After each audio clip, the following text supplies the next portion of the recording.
어쨌든 제가 이 부작용 얘기를 드리는 이유는 문제가 이런 부작용 때문에 이런 호르몬 요법을 중간에 포기하신 분들이 굉장히 많아요. 그래서 보면은 뭐 전체 20%에서 10%에서 20% 정도 환자로 추측이 되고 있는데, 뭐 우리나라 통계는 제가 아직 못 찾았고요. 최근 통계를.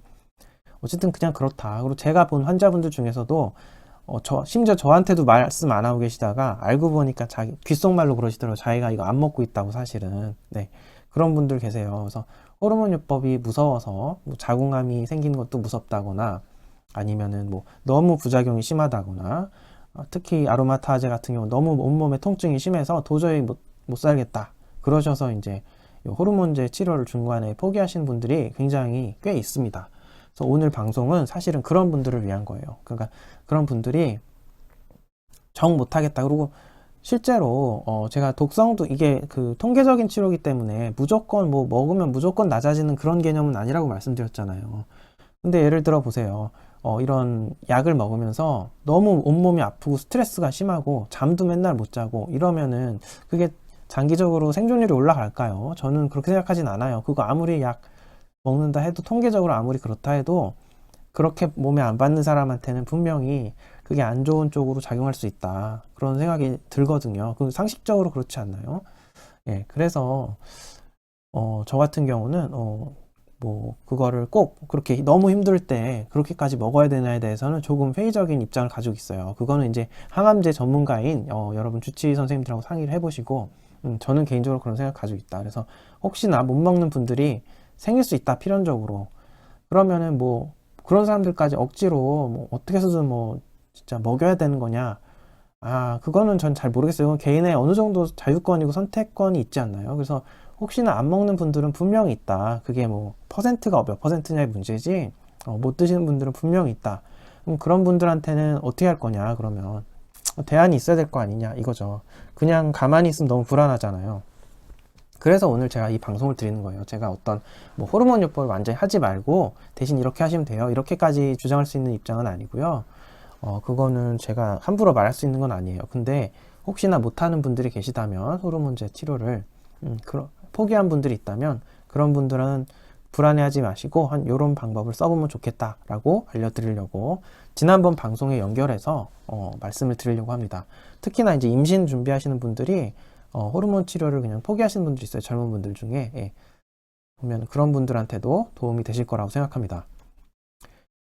그 전에 일단 말씀드릴 건, 자궁암이 굉장히 타모xifen 드시는 분들이 걱정이 많으세요. 근데 기본적으로 이게 뭐 3배, 5배 뭐 통계에 따라 다른데 엄청나게 위험을 올리는 것처럼 그 비율로만 보면 높게 느껴지잖아요. 근데 꼭 그렇게만 생각할 게 아닌 게, 이게 이제 초기 통계인데요. 보시면 뭐 3,000명 중에서 타모xi펜을 먹으니까 9명 정도가 자궁암이 생겼는데, 타모xifen 안 먹는 쪽에서는 뭐 3,000명 중에 한 4명 정도 생기더라. 그래서 전체 비율로 따졌을 땐 0.1%대 0.3%니까 3배 정도 오르는 건데, 이렇게 그 전체 인원수 대 명수로 보면은 워낙 그 발생 빈도가 아주 높은 건 아니기 때문에, 물론 이것도 높다고 생각하면 높고 낮다고 생각하면 낮은 건데, 네, 그렇습니다. 그래서 워낙 뭐 1명 생기던 게 2명 생기는 거랑 100명 생기던 게 200명 생기는 거랑 좀 다르잖아요. 그러니까 비율로만 볼 게 아니라 원래 좀 그렇게 확률이 아주 높은 건 아닌 상태에서 조금 더 위험도가 올라가서 비율이 좀 어마무시하게 올라가는 그런 경향이 있습니다. 그러니까 너무 걱정하실 필요는 없다. 그것도 좀 말씀을 드리고 싶고요. 그리고 그마저도 사실은 조금 관리하는 방법이 있고, 오늘 사실 드리는 지금 제가 이런 천연, 이미 최근에는 콩은 좀 드셔도 돼요, 이런 게 이제 일반적으로 많이 대학병원에서도 알려주고 있는데, 그리고 이런 유사 방송이 제가 몰랐는데 유튜브에도 굉장히 많더라고요. 근데 그런 거랑 좀 다르게 제가 이렇게 자세하게 기전까지 알려드리고 통계를 알려드린 이유는, 이거를 적극적으로 활용했을 때는 이런 천연 식물성 여성 호르몬 요법을 식이요법을 잘 적극적으로 활용하면 이런 자궁 내막암의 위험도 줄일 수 있다라는 것까지 연결되기 때문에, 그래서 좀 더 적극적으로 알려드리는 겁니다. 오늘 방송은 그런 의미로 하고 있고요. 이거는 이제 지난번 방송을 못 보신 분들이 계시다면은 모르실 수도 있는데, 지난번 방송에서 언급했던 대로 보시면, 자, 콩을 먹는 게요. 유방암의 아웃컴, 유방암의 치료 결과에서 타목시펜을 먹는 거랑 거의 비슷하게 유사한 수준으로 도움이 된다. 이런 논문이 있었죠. 지난번에 기억이 나실지 모르겠는데. 그리고 참고로 제 방송, 오늘 방송은 지난번 영상을 꼭 보시는 게 맞을 것 같아요. 그래서 혹시 못 보신 분들이 계시다면은 제가 지난번에 했던 방송 따로 제가 댓글로도 링크 달아드릴 테니까 그거 꼭 보시고 다시 보시는 게 이해하시기 빠를 수 있습니다. 예. 아무튼 그렇습니다. 그렇기 때문에 어쨌든 콩과 같은 식물성 여성 호르몬을 잘 섭취하고 잘 활용하면 타목시펜과 거의 유사한 정도로 결과를 얻을 수 있다는 거였는데요. 그래서 제가 그때 보여드린 이 연구가 왜 중요하냐 하면은 이 결론 중에 이런 게 있었죠.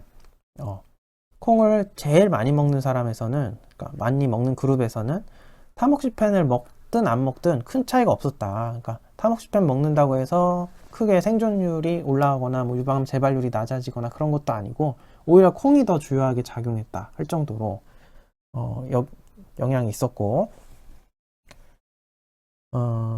그리고 오히려 타목시펜만 먹고 콩이나 식물성 여성 호르몬을 잘 활용하지 않은 쪽에서는 오히려 콩을 많이 먹으면서 타목시펜을 안 먹는 쪽보다도 오히려 결과가 안 좋았다. 그러니까 오히려 지금 이 연구 결과로 봤을 때는, 물론 하나의 연구만 봐서 이렇게 판단하는 건 어려운데 그래도 전반적인 기전이나 제가 지난번 했던 방송을 보셨다면은 아마 아실 거예요. 그래서 오히려 콩이 더 이런 식물성 여성 호르몬이나 식이요법이 더 중요할 수 있다라는 결론까지 나오게 되는 게 지금 현실이에요. 보시면은 이게 지금 해당 논문에 있는 건데, 이게 이제 가장 콩을 많이 먹은 그룹에 대한 얘기거든요.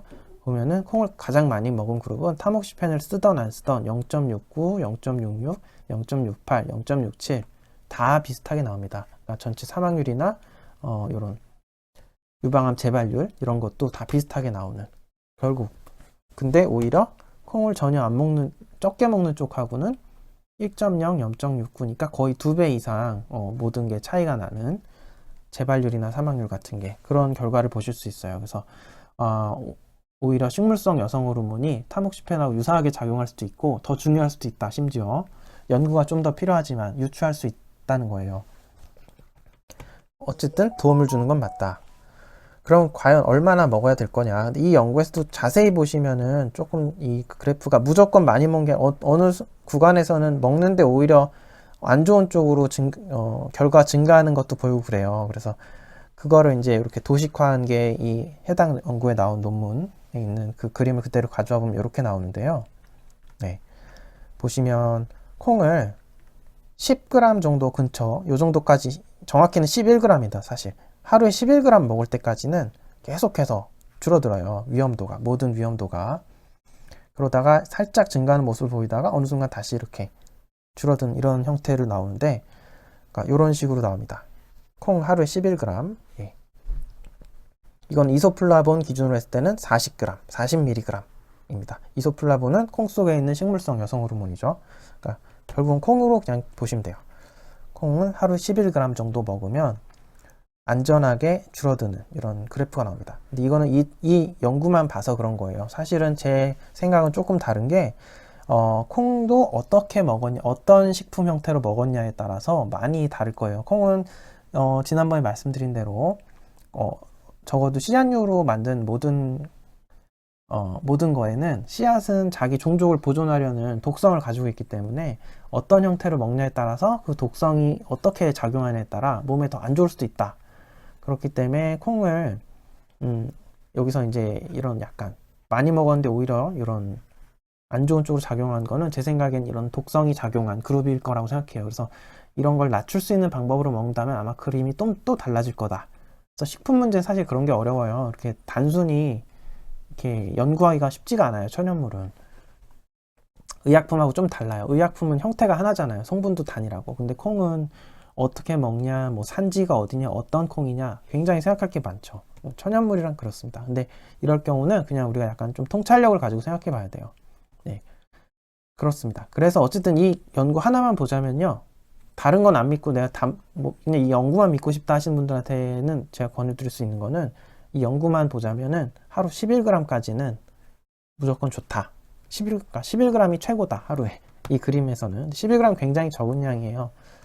여기 보시면 이 연구에도 나오죠. 하루 11g 이소플라브론 기준으로는 하루 40mg을 먹으면은 이렇게 일관성 있게 재발률과 사망률이 줄어든다 이겁니다. 근데 제가 여기서 11g이 어느 정도일까 했더니 봤더니 이렇게 요거는 제가 뭐 특별히 권하는 게 아니라 어디 사이트에서 파는 낫또 파온 거 이렇게 퍼온 거예요. 근데 한 숟갈 정도 될 것 같아요. 보니까 밥 한 숟갈 정도.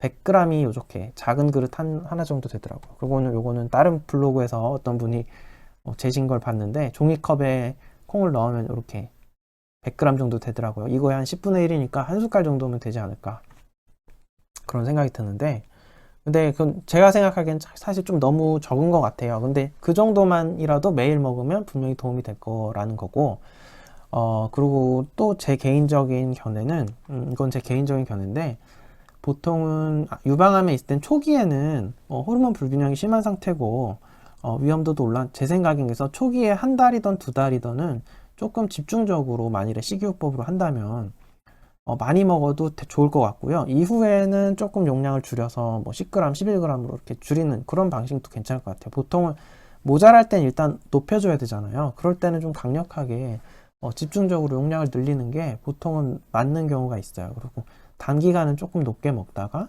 그리고 나중에는 용량을 줄여서 하루에 한 스푼은 정말 먹기 쉽잖아요. 콩자반 뭐 하루에 한 스푼 먹으면 되는 그런 정도인데, 네, 그렇게 보셔도, 아니면 낫또를 하루에 한 끼 밥 위에 올려 먹는다거나 된장을 올려 먹는다거나 뭐 청국장을 올려 먹는다거나 그러면 되니까 쉬울 것 같습니다. 예, 근데 콩이라는 게 보시면은 제가 왜 이게 꼭 11g이 아닐 거라고 생각하는 이유는요. 요 기사에도 보시면은 오키나와가 세계적인 장수 지역이고 유방암도 굉장히 암 자체도 적은 곳인데요. 오키나와 노인들의 식단에서 콩 제품이 차지하는 비중이 심지어 12%나 된대요. 그러니까 이건 하루 한 숟갈 먹는다는 얘기가 아니거든요. 근데 그렇다고 오키나와에서 유방암들이 그러면 무조건 이게 독성으로 작용했다면 여기는 뭐 유방암이 엄청 많을 거냐? 그렇지 않잖아요. 오히려 아니죠. 그러니까는 제 생각에는 그 연구는 너무 그 연구만 믿고 무조건 한 숟갈만 먹는다 이렇게 하실 필요는 없을 거라는 거죠. 많이 먹어서 문제될 거는 분명히 없을 거라고 생각하고요. 감히 조심스럽게 말씀드리면 대신에 어떤 형태로 먹냐가 중요하다. 그리고 어떤 형태로 먹냐는 지난번에 말씀드린 대로 가장 독성을 줄일 수 있는 방법은 발효시킨 형태일 거다. 발효시킨 형태다. 일반적으로. 그리고 식품의 형태도 조금 각 형태별로 또 그렇다고 유효성이 조금씩 다르기 때문에 성분 변화도 있고 좀 다양한 방식으로 먹는 게 좋겠죠. 어떤 때는 콩자반, 어떤 때는 청국장, 어떤 때는 낫또, 어쨌든 두부 뭐 이렇게 좀 다양하게 먹으면 좋을 것 같아요.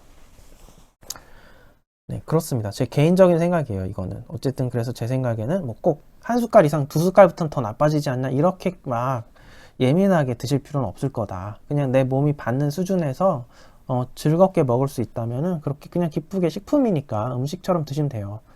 너무 큰 의미를 부여하지 말라, 약처럼. 성분처럼. 천연물은 그렇습니다. 아까는 제가 그냥 단 하나의 연구를 보여드린 거예요. 원래는 의학은 그렇게 하나의 연구만 가지고 얘기할 수 있는 게 아닌데, 그냥 이해하시기 쉽게 하나의 연구만 가지고 말씀을 드린 겁니다. 시간 제약도 있고.